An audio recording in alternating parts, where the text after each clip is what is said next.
Jesus nos diz, num texto que nós todos conhecemos muito bem, em Marcos, no capítulo 2, no verso 17, que os sãos não precisam de médico, e sim os doentes. E disse: eu não vim chamar justos, e sim pecadores. O contexto dessa afirmação tem a ver com o fato de que Jesus chamou um homem chamado Mateus, também conhecido como Levi, que era um dos maiorais dos publicanos, ou seja, um dos mais importantes cobradores de impostos, de imposto romano, cobrando da população judaica que se sentia oprimida e era oprimida pelos romanos, e que interpretava gente como Mateus ou Levi como uns colaboracionistas perversos, trabalhando para as forças de ocupação estrangeira no país, os romanos, cobrando imposto para eles e ainda ganhando sobretaxas e sobretaxas diversas. Pois é esse homem que veio a escrever este evangelho que a gente lê antes do de Marcos, na sequência do livro bíblico, chamado Evangelho de Mateus, o Evangelho de Levi, o Evangelho do publicano, cobrador de impostos, o Evangelho de um apóstolo que não trabalhava para a Receita Federal do seu país, senão não haveria nenhum problema. Ele era um entreguista que tinha vendido a alma dele para o estrangeiro e que ainda abusava, além do abuso da cobrança cheia de extorsão e peso, ele ainda agregava os valores da sua volúpia em cima daquelas quantificações. E Jesus passou, olhou nos olhos desse cara a quem todo mundo odiava e desprezava e viu algo nele que não havia nos olhos da maioria que ele enxergava e por quem ele passava. Loucura do olhar de Deus. Viu o que ninguém mais via. O que o estereótipo negava. O que o olhar sindical proibia ver. Viu o que o olhar partidário não via. Viu o que o olhar político engajado, xenófobo, nacionalista, judaico, abominava que se visse. Viu contra tudo, viu contra todos, viu livremente. Viu que aquele homem era angustiado, era doente, e se sentia doente, se sabia doente, não era satisfeito com quem era. Lá dentro dele, ele de fato detestava ser quem ele se tornara. Havia um conflito entre ele e ele. Um choque, uma guerra, uma milícia, um desespero. E Jesus, ao ver essa angústia latente, essa doença de morte, essa guerra civil existencial no homem, essa rachadura, essa psicose básica, essa angústia. Falou, esse é o tipo de homem para quem eu vim. Esse é o tipo de homem para quem eu vim. Não porque ele fosse um publicano. Jesus nunca olhou para estereótipos de nenhuma natureza.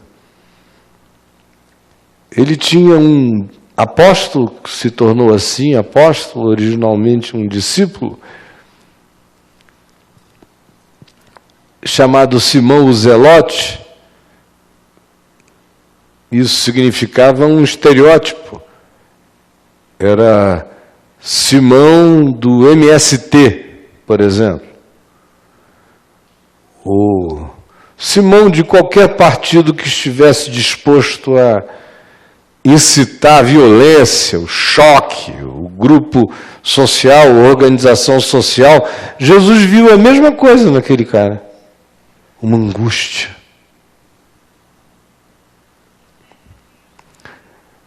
Ele nunca olhou e viu grupos, partidos, emblemas.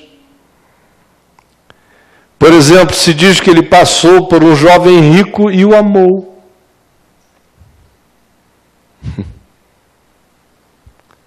Ele é ungido por mulheres que vêm na noite da rua, que ganharam o dinheiro de 4 ou de perna aberta, e se deixam ungir, ou beijar, ou tratar bem.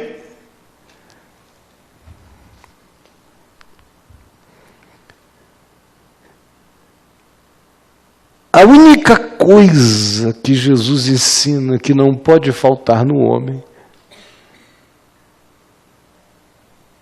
é a angústia. É a angústia. Os sãos não precisam de médico. Assim como existem, todavia, gente que não é tão doente, mas que tenta se passar por muito, e há outros que são profundamente doentes, mas não admitem e se interpretam sãos. Existem também aqueles que não se enxergam e que dizem, eu não preciso de nada. Essas são as pessoas que ficam, porque se colocam a si mesmos, fora desse olhar que pode receber graça,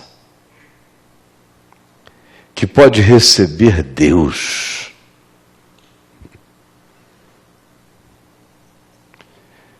Você olha, por exemplo, para as ilustrações, para as narrativas do Evangelho, você vê que aquele homem que diz, eu estou bem, eu estou satisfeito, ganhei muito, não me falta nada, construirei muitos silos para abrigar o estoque das minhas imensas e infindáveis poupanças, e que não tem alma, não tem emoção, não tem sentimento, não se solidariza, não olha o outro, não se importa, não se condói, não se enche de misericórdia, não se fragiliza, não se levanta para ajudar o que não pode. É aquele para quem ele diz, ô louco, ô louco. Viver assim é viver como um louco. E o que tu tens, para quem irá? Se hoje a tua alma te será pedida, e tu não tens nenhuma alma para dar? Ô louco! Quando você olha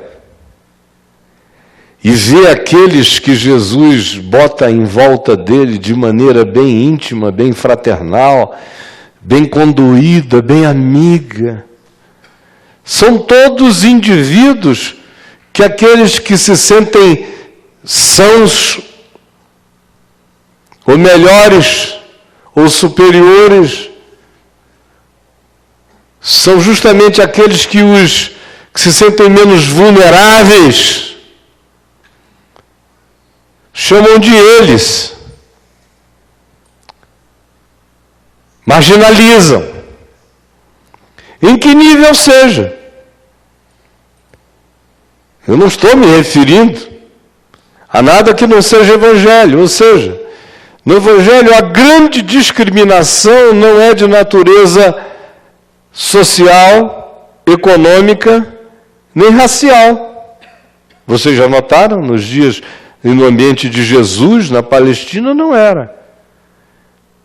Ninguém diz, olha ele recebe pretos e come com eles.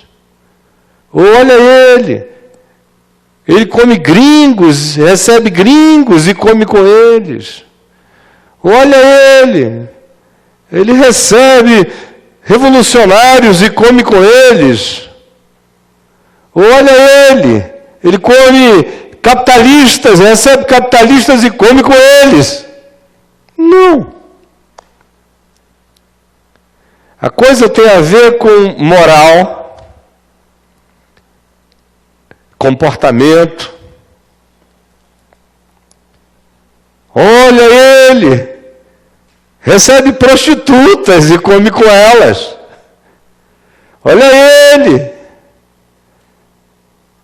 recebe publicanos, recebe esses que trabalham dentro do sistema da perversidade, come com eles.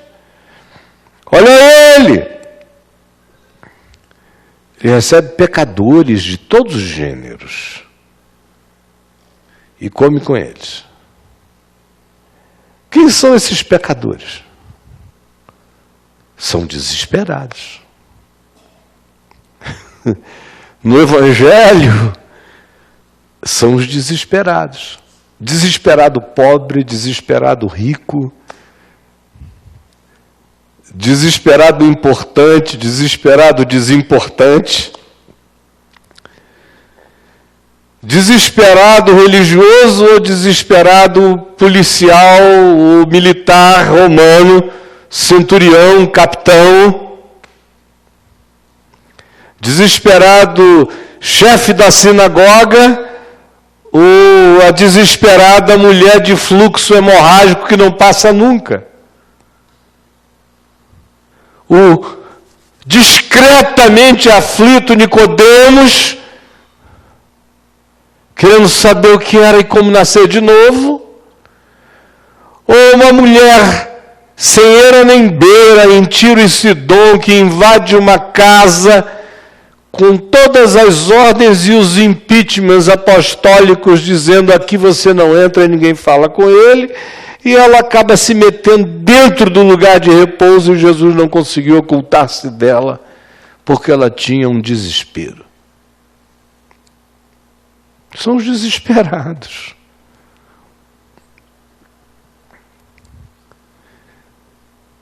Isso é comum. São os doentes. Todo tipo de doente. Doentes físicos, quebrantados, e gente fisicamente saudável, mas que se sabia doente de alma.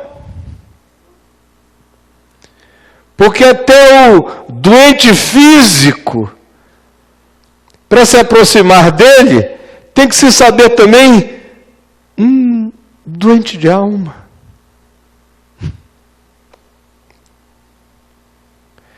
Por isso, paradoxalmente, quando Jesus fala dos felizes diante de Deus, Macários, bem-aventurados espiritualmente, ele começa com humildes de espírito, que é um cara que não está solucionado e sabe disso, e não foge da sua não solução. Por isso ele pode ser ensinável, pode ser curável, pode ser ajudável. Bem-aventurados os que choram. Tem uma dor a partir da dor de ser, de não ser quem poderia, de saber o que deveria e não ter alcançado.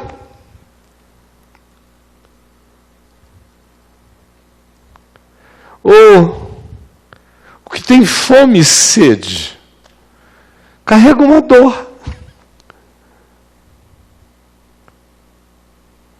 Os limpos de coração que verão a Deus carregam a dor da discriminação de uma maioria que entende aquele olhar ou, por não entender aquele olhar, atribui a ele o compromisso ingênuo com a utopia e com o sonho. Ou mesmo os perseguidos por causa da justiça ou por causa do evangelho carregam uma dor. Por isso são bem-aventuráveis. Por isso, porque precisam de médicos, Jesus diz: eu vim para eles. Quando ele diz: não vim chamar justos, mas pecadores, ele está, ao falar de justos, falando de todos aqueles que acham que são sãos. O que acha que é são é aquele que não sente nada. Você já notou?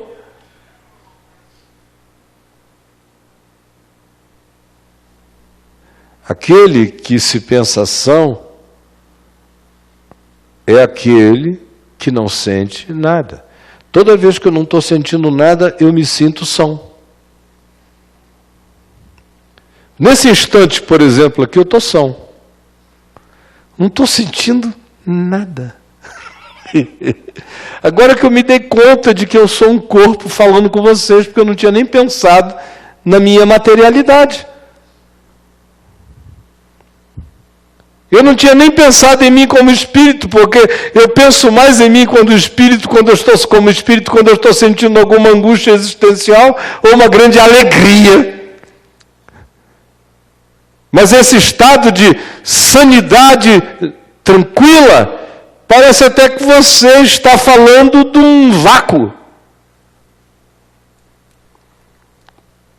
Se eu estivesse com a cólica, eu certamente estaria falando de uma outra maneira. A mesma coisa. Ou com uma grande dor de cabeça. Ou quantas vezes eu preguei no tempo que eu tinha fibrilação atrial, quase 30 anos, com o coração fibrilando como uma gelatina em choque para um lado e para o outro, suando, e as pessoas diziam: meu Deus, como você sua. E eu pensava, se esse cara estivesse aqui no meu lugar, ele saía para o hospital para se internar. Eu que sou um cínico, não tenho medo desse negócio, não sei que não vai me matar. Vou acabar e vou para casa. Mas eu me sentia, aquela dor dizia: você está aqui. Faz você pensar sobre você. Faz você se aproximar de você. Faz você se encontrar com você. A dor, o desconforto, o incômodo chamam você. Do contrário, a existência que consegue se ausentar do reconhecimento da doença, da angústia, da dor, do desespero, é aquilo que faz você se tornar um ente incurável. Não precisa de médico.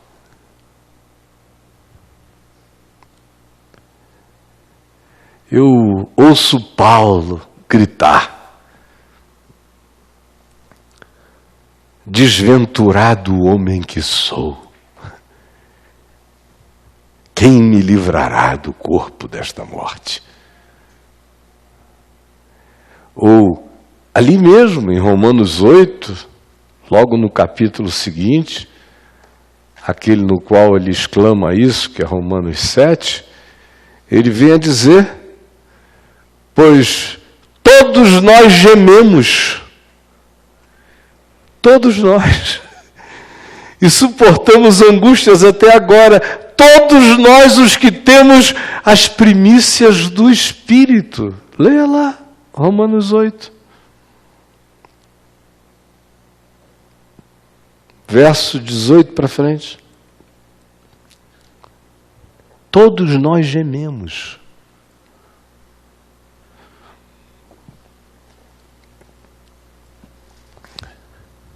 E é justamente a partir dessas diversas dimensões de gemidos que a gente pode receber cura.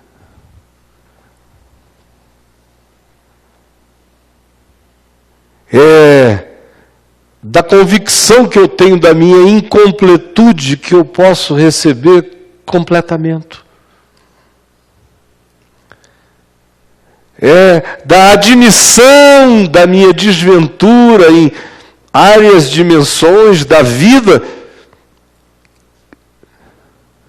que eu posso encontrar aquilo que me sarará.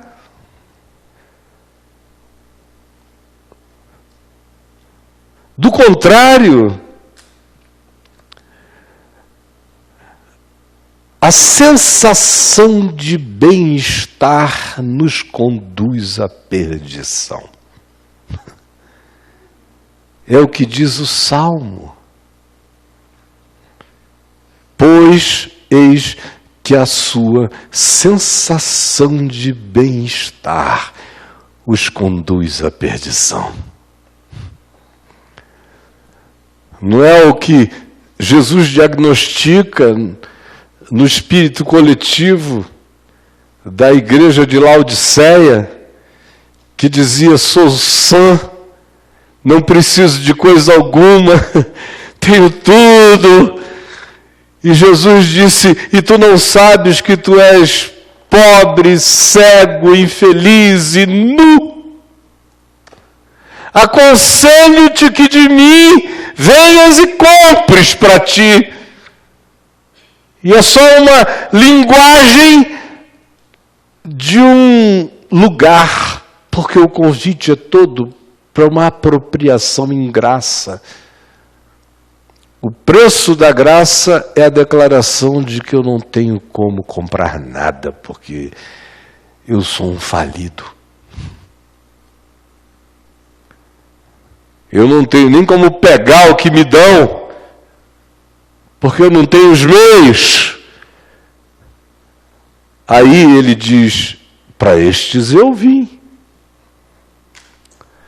Não é assim o clamor que todos nós conhecemos, esse convite de Jesus? Vinde a mim, os plenos, os exuberantes, os resolvidos, os realizados,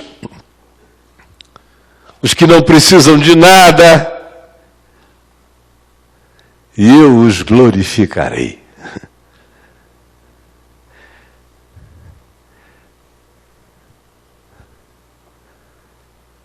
Não, é claro que não. Coerentemente com ele que disse: os sãos não precisam de médicos e sim os doentes, o que ele diz é: vinde a mim todos os falidos, os cansados, os sobrecarregados, e eu vos aliviarei. Quanto mais eu tenho a coragem de olhar para mim e ver a doença do meu ser, mais dele eu me torno sem saber. Mais dele eu tenho sem notar. Mas ele será comigo para me curar.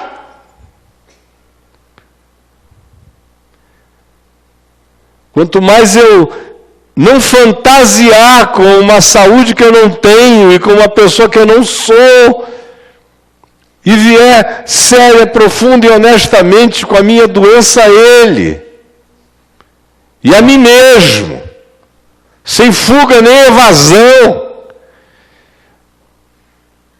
mais chance eu tenho de ser chamado à mesa.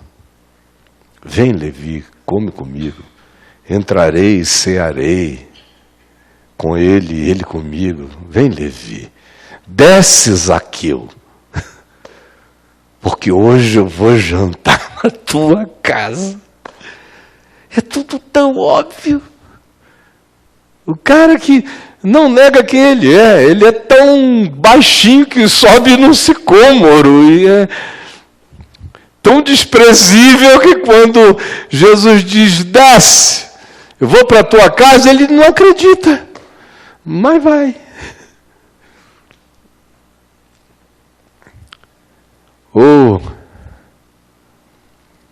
a mulher que unge-lhe a cabeça e, em nome de um discurso social de Judas e de alguns apóstolos que tiveram uma crise de justicismo social solidário, dá até o nome de um partido isso aqui, vieram e brigaram com ela em público, porque ela tinha apanhado um vaso de alabastro com um perfume caríssimo, estava derramando sobre a cabeça de Jesus. Não é aquele episódio de Lucas 7, quando a outra beija os pés, chora, unge isso e aquilo, enxuga com os cabelos. É um outro antes da crucificação, antes do fim. E aí Judas fala e os apóstolos concordam. Que desperdício, olha essa grana, tanto pobre aí, para a gente ajudar. E Jesus disse, deixai-a, não a molestai. Os pobres, o negócio são os pobres, eles sempre estarão com vocês. Não vai faltar pobre até o fim do mundo para vocês ajudarem enquanto durar a história. Agora, não molestem a mulher.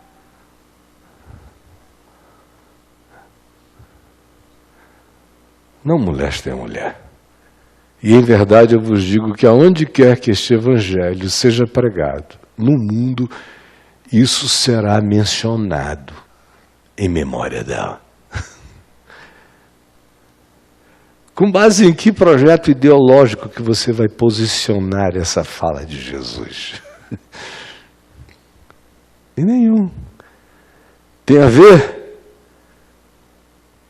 com a gratidão de alguém que encontrou um alívio, uma cura, uma paz, um perdão, um sossego, um início de solução. E que para expressar a alegria do coração trouxe tudo que tinha e derramou sobre ele. Ou seja, foi a dor tratada de um coração que não teve medo de se entregar, o que produziu como reação aquela gratidão de um perfume que exalou na casa. Por que eu estou dizendo isto? Ora, por razões óbvias. Eu vejo toda hora aqui um monte de gente querendo existir sem dor. Existir sem dor é existir sofrendo de uma doença mortal sem que o cara saiba do que sofre. E em relação a que ele se evade e foge de tal modo que a possibilidade de uma cura jamais lhe será ofertada, porque ele foge dessa possibilidade. Ele prefere morrer sem sentir, sem saber, sem notar. Qualquer oferta nessa direção é agressão. Vocês sabem, uma das coisas que mais atrapalham na gente o processo de abraçar a necessidade que a gente tem para que ela seja tratada na presença daquele que diz: para esses eu vim.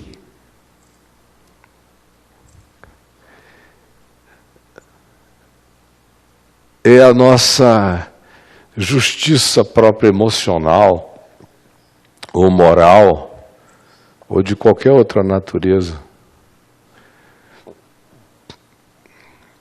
A justiça própria emocional, o nome dela é autovitimização.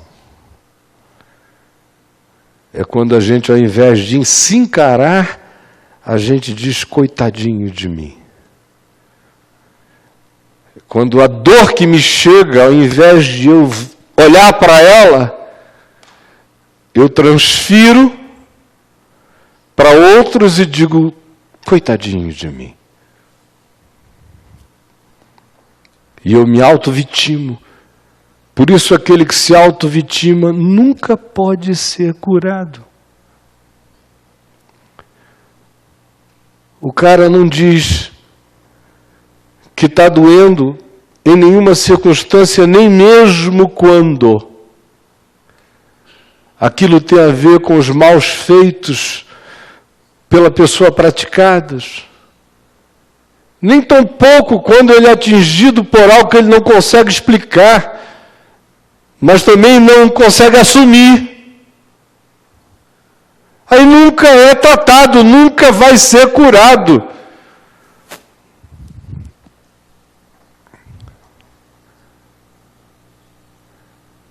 É extraordinário é que o Evangelho, que significa boa nova, chega exatamente e se torna boa nova para aquele que admite a sua condição. O Espírito do Senhor Deus está sobre mim, pelo que me ungiu para evangelizar os pobres, esperançar os pobres, de todas as dimensões. Proclamar libertação aos cativos. Você sabe a dor da catividade, da prisão? Todos os tipos de prisão. Não apenas as geográfico-físicas, mas emocionais, mentais, traumáticas, históricas, psicológicas, espirituais. Os cativos, para pôr em liberdade os oprimidos. E para anunciar o ano do acolhimento de Deus para com toda a vida humana. Que diga: eu preciso. E que não sofra da covardia que se evade, ao contrário, tenha coragem de conhecer e conhecer se conhecendo, continuar se conhecendo e prosseguir. E dizer para Paulo: tem uma dor aqui. Desventurado homem que sou. apesar da grandeza das revelações, nem a grandeza das revelações me eximiu de relatividade total, porque eu tenho um espinho na carne. Mensageiro de Satanás, consentido por Deus, para que eu não me ensoberbeça e não entre num estado de alguém que se sinta tão extraordinário que não precisa ser curado.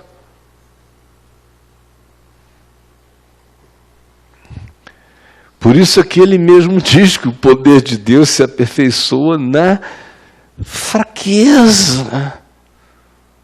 É tudo tão óbvio, tão lógico, é uma arquitetura tão simples o tempo todo.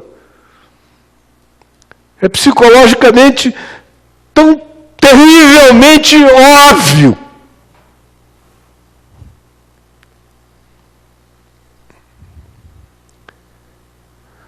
E eu quero dizer uma coisa a você.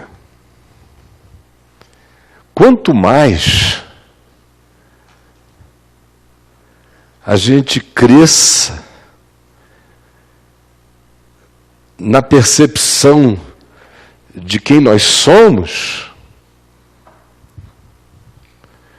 mais profundamente, sensivelmente aflitos em algumas áreas a gente se torna para poder não ficar doente da presunção da sanidade. Como Paulo diz, escrevendo aos Coríntios, são lutas por fora e temores por dentro, para que a gente ande em estado de doentes em cura e curáveis todo dia. Porque o dia da presunção é o dia da paralisia. A gente vai deixando dimensões de dores, mas vai entrando noutras. Porque relativos como somos, se a gente não vive entre desconfortos, rapidamente a gente mergulha na insensibilidade.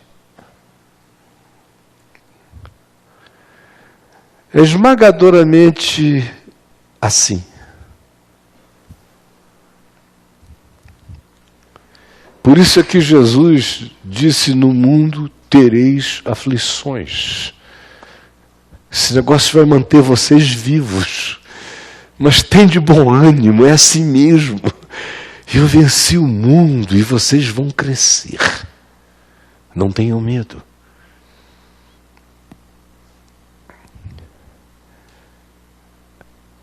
Muita gente foi catequizada por aí afora com esse evangelho analgésico que deixa todo mundo nesse estado de eu não estou sentindo nada, só euforia, e nós somos melhores do que o mundo, os outros são os perdidos. Quando a vida implacavelmente os acachapa, eles chegam perplexos e perguntam: o que aconteceu? E eu digo, foi a misericórdia de Deus que te visitou, meu irmão. Foi a bondade de Deus que te relativizou. Só não foge. Só não nega. E nem tenhas pena de ti mesmo. Encara-te nos níveis da tua doença, da tua falência, sem pena, sem covardia.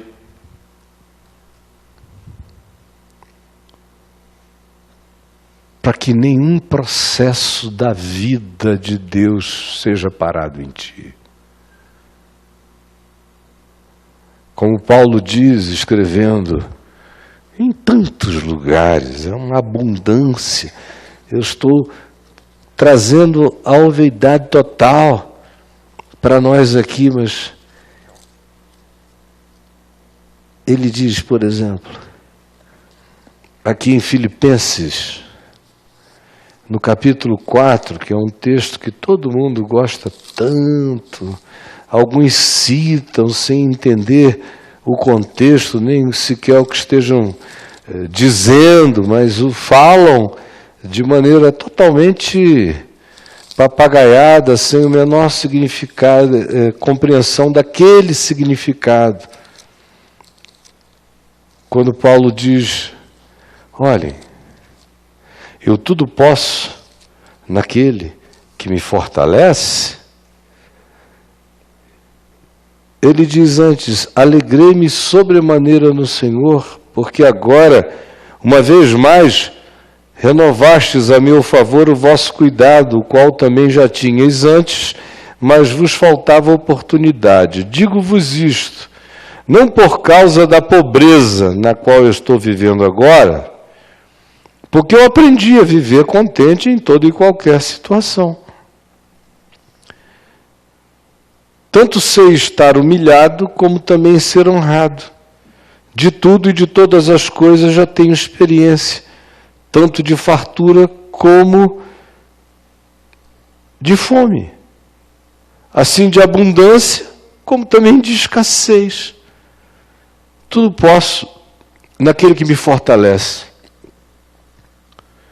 Esse é um indivíduo que entendeu que os ciclos da relatividade são justamente os poderes da graça divina que nos fortalecem,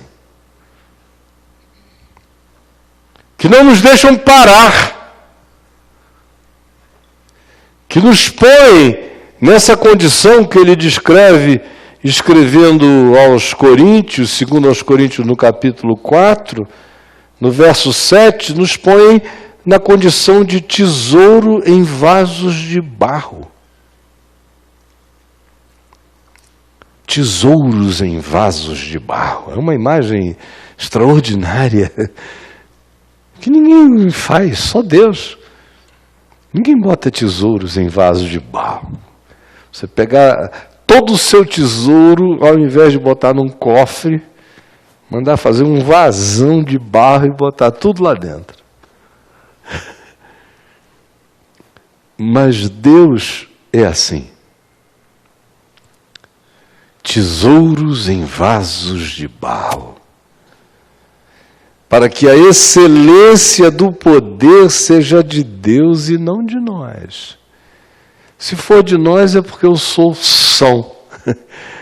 Eu não preciso de médico e o médico não vem a mim. Nem eu sou chamado para a mesa da cura. Em tudo, por isto,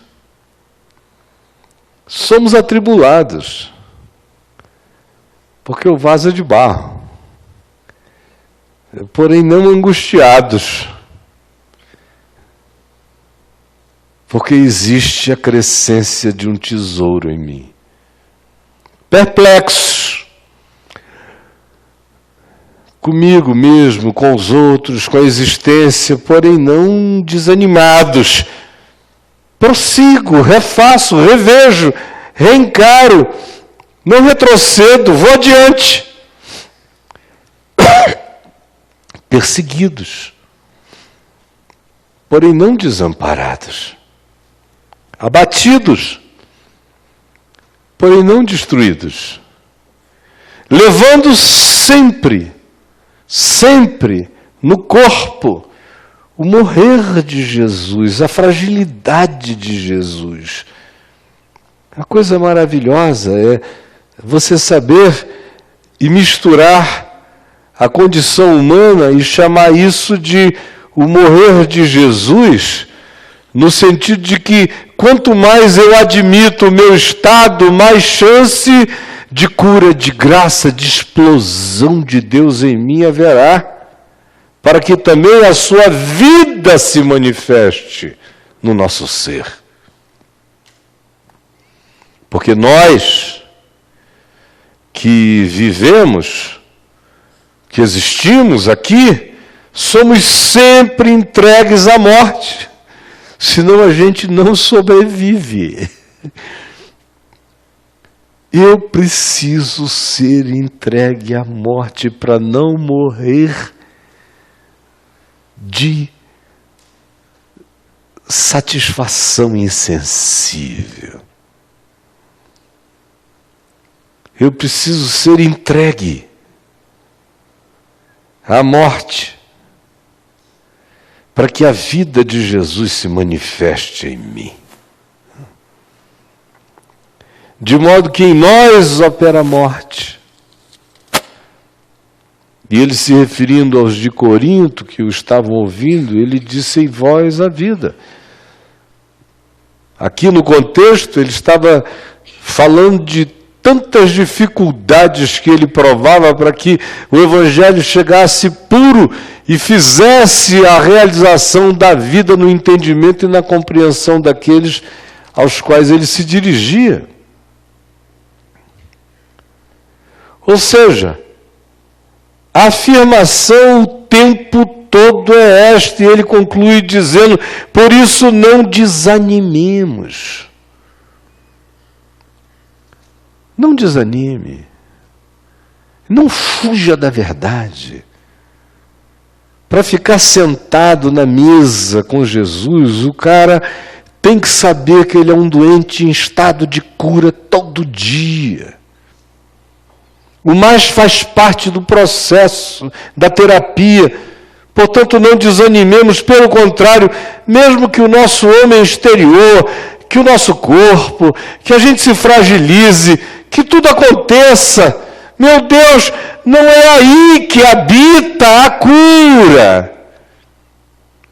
A grande cura acontece quando, apesar de tudo, com essa consciência que entende o significado do processo e da terapia de Deus em mim, o meu homem interior, então, vai se renovando, se curando de dia em dia, de compreensão em compreensão, porque essa nossa leve, momentânea tribulação no espaço-tempo é bobagem. Paulo diz, não é para comparar, porque produz para nós eterno peso de glória acima de toda comparação. Mas não fuja, não pare o processo, não fique satisfeito.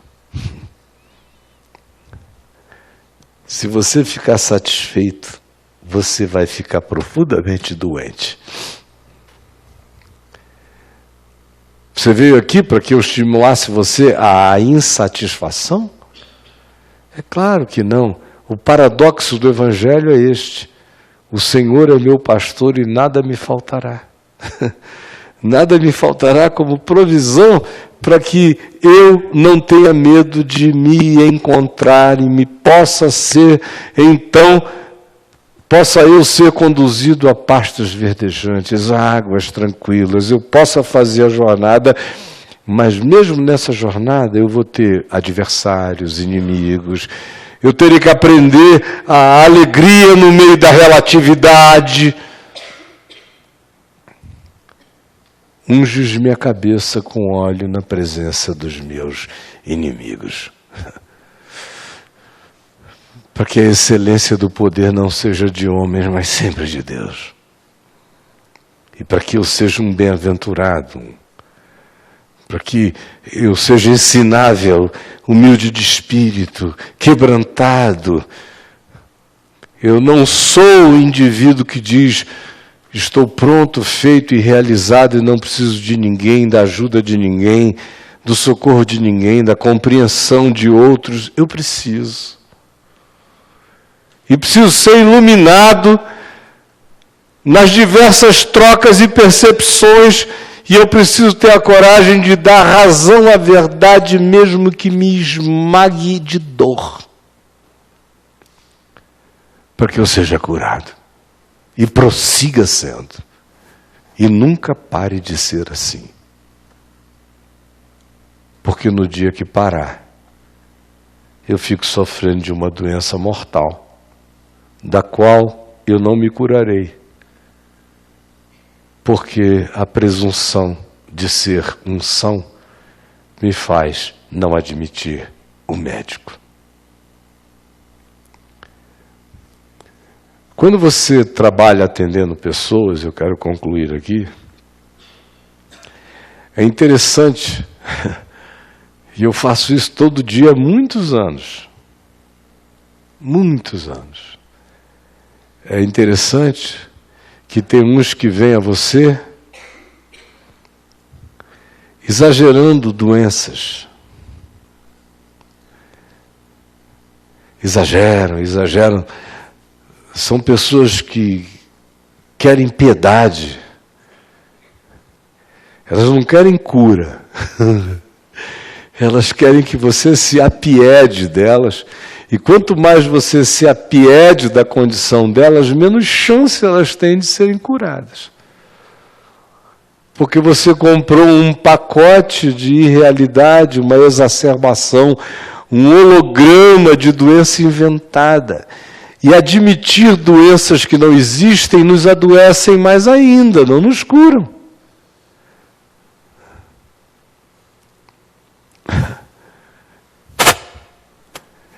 De outro lado, você também se acostuma a encontrar pessoas que chegam minimizando tudo. Como é que a gente minimiza? Ou a gente minimiza dizendo que não foi tanto assim. Foram os olhares dos outros que exageraram, mas não foi assim. Você está ali só para dar uma explicação e enganar o médico. Você é cheio de adversativas para as conclusões que o indivíduo chega. Não, em parte, porém, e você fica daqui já cansado de saber as coisas, dizendo, me engana que eu gosto.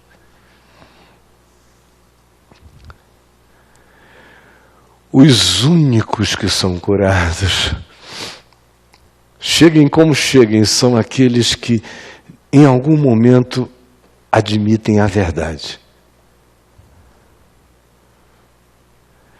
Isso não tem nada a ver com quem te fala a verdade, que é um outro problema. É o doente que chega e se compara com o médico. Aí diz, mas esse cara aí deve ter as relatividades dele. Se fosse uma mosquinha no quarto dele, eu saberia. Aí vai criando todas as formas de escapes para não ter que lidar com a totalidade do que foi posto. Nesse caso, até o diabo, se falasse a verdade, ia ser um ótimo médico. Porque a verdade, venha de quem venha, se for verdade, cura. Se o indivíduo a encarar e se enxergar nela.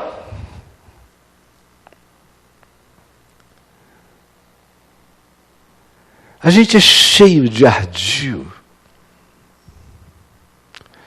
Por exemplo, eu aqui, tudo que eu não sou, tudo mesmo é perfeito. Em todos os níveis. Você não tem nem ideia de como eu sou imperfeito. Nem ninguém tem. Porque não é por nenhum critério só de externalidades ou exterioridades ou comportamentalidades. Não, justamente essas categorias são aquelas que menos me importam, que são as mais fáceis de você maquiar. Não. Eu estou falando das dinâmicas do meu ser, da minha mente, das minhas contradições, das minhas emoções, nem sempre em estado de perfeito equilíbrio, das minhas concessões à carência, ou a vaidades que eu nem discerni, mas que estão presentes. E eu não preciso Antes de qualquer coisa, eu não preciso ir ficando cara a cara com cada uma delas para de saída eu já dizer, eu sei que as tenho.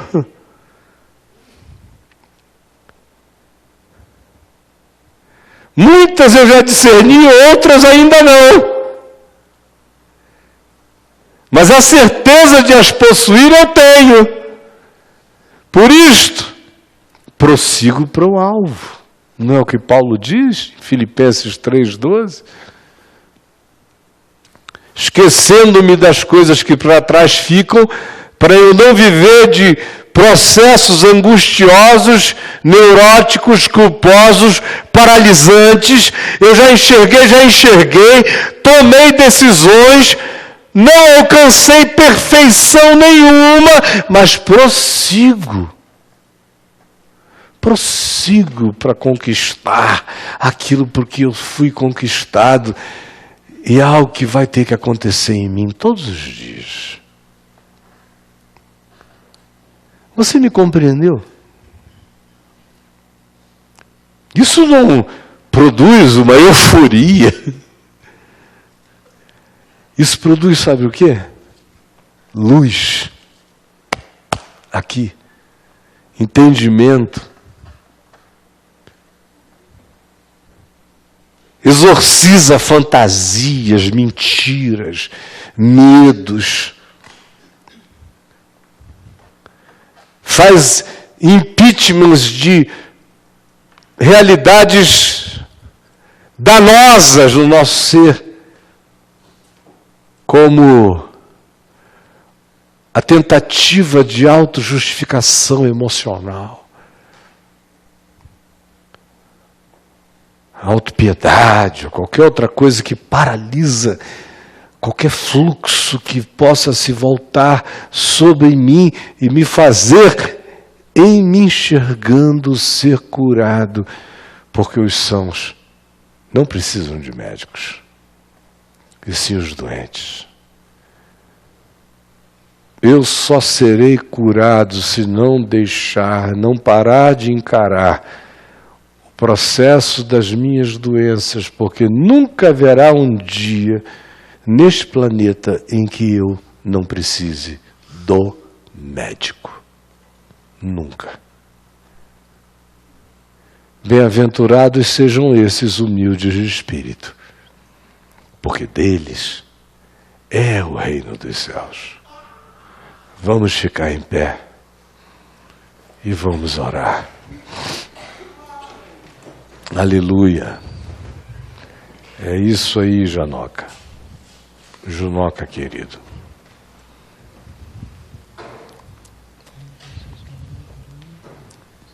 Vamos dar as mãos?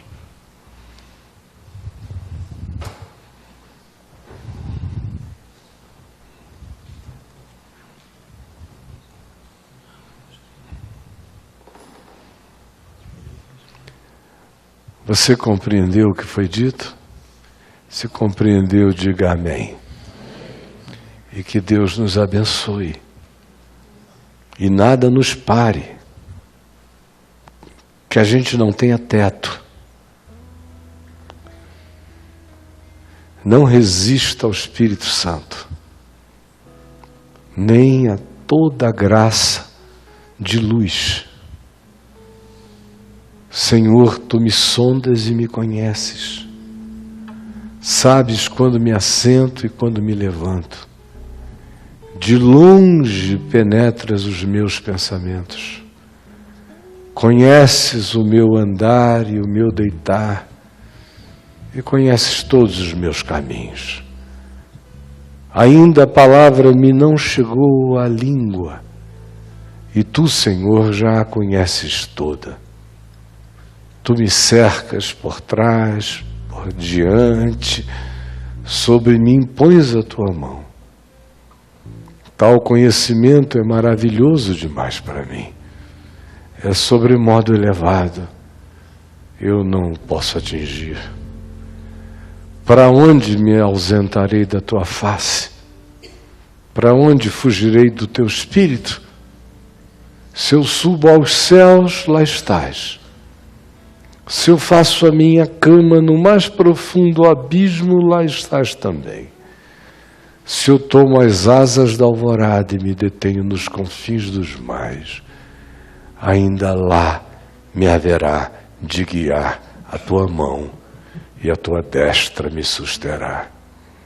Se eu digo as trevas com efeito me encobrirão, e a luz ao redor de mim se fará noite, até as próprias trevas não te serão escuras, pois para ti as trevas e a luz são a mesma coisa, pois tu formaste o meu interior, tu me entreteceste no seio da minha mãe, no ventre dela, tu me viste a substância ainda informe, e no teu livro foram escritos todos os meus dias, cada um deles, escrito, previstos, determinados pela presciência de Deus, sem que nenhum deles houvesse ainda. Quão preciosos para mim, Senhor, são os teus pensamentos, como é grande a soma deles. Se os contasse, excedem aos grãos de areia. Contaria, contaria, contaria, sem jamais chegar ao fim. Prova-me, ó Deus, conhece o meu coração. Vê se há em mim caminho mau, fuga, evasão, mentira de mim para mim no meu coração. Certamente há. Sonda-me. Eu faço tantas imunizações cognitivas, todos nós. A gente tenta ir ficando imune da autopercepção. De tantos modos diferentes, aí paramos o processo da graça, da cura, do saramento do nosso caráter em Deus. Jesus, eu sei que ensinei o Evangelho e o fiz de todo o coração, primeiro a mim mesmo e também aos meus irmãos aqui e no mundo inteiro onde nós estamos sendo vistos e ouvidos e seremos ainda por outros muitos e milhões. Senhor, eu te imploro que o Evangelho simples, cheio de luz, chegue a mim e me cure todo dia, porque eu sou doente e eu preciso de ti, meu médico. E cure a todos e nos coloque todo dia com essa certeza de que há em nós mais para ser tratado. E que esse tratamento é a nossa própria vida, mesmo quando dói, mesmo quando nos gera desconforto, mesmo quando aflige, mesmo quando angustia, mesmo quando deprime, faz parte da construção do tesouro no vaso de barro. Por favor, pacifica o nosso coração para que a gente não tenha medo do processo. Dá-nos fé, confiança e paz, porque tudo isto, tu nos ensinaste, é vivido com paz.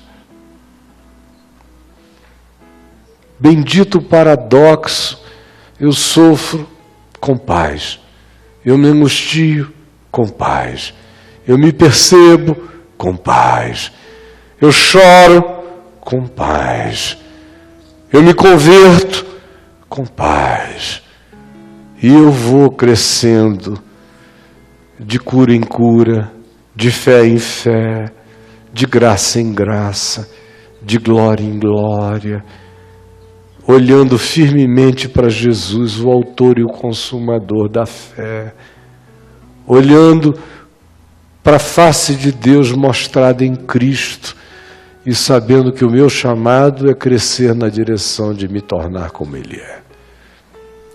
E que aqui nesse mundo, até o último dia, eu terei bom ânimo, porque também terei dores, aflições, incompletudes. Obrigado, porque eu sou um humano sendo tratado pelo teu amor, ó meu médico eterno, em nome de Jesus, que nos ensinou a orar dizendo: Pai nosso que estás nos céus, santificado seja o teu nome, venha o teu reino, seja feita a tua vontade, assim na terra como nos céus. O pão nosso de cada dia nos dá hoje, perdoa as nossas dívidas, assim como nós perdoamos os nossos devedores, e não nos deixes cair em tentação, mas livra-nos do mal, pois teu é o reino, o poder e a glória para sempre. Amém.